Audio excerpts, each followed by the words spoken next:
Minoksidil hakkında çox suallar var. İlk növbədə çatdırım ki, minoksidil bütün dünyada FDA tərəfindən təsdiq olunmuş androgenetik saç tökülməsində yeganə seçim preparatıdır.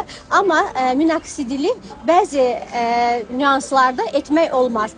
İlkin dərəcəli saç tökülmələrdə, məsələn, birinci, ikinci, hətta üçüncü dərəcəli saç tökülməsində minoksidili etmək olmaz. Çünki minoksidilin effekti müvəqqətidir. Onu istifadəni dayandırdığımız zaman minoksidillə qazandığımız saçların töküldüyünü görərik. Ona görə də daha erkən, daha gecikmiş mərhələlərdə minoksidili istifadə eləyə bilərik və bunu daim etməliyik. Həm də minoksidil təzyiq salan preparat olduğuna görə daxilə də tabletka şəklində qəbulu tövsiyə olunandır və həm daxilə, həm xaricə qəbul edildiyi zaman androgen saç tökülmələrində minoksidilin çox gözəl, möhtəşəm effekti görünmüş ola bilir.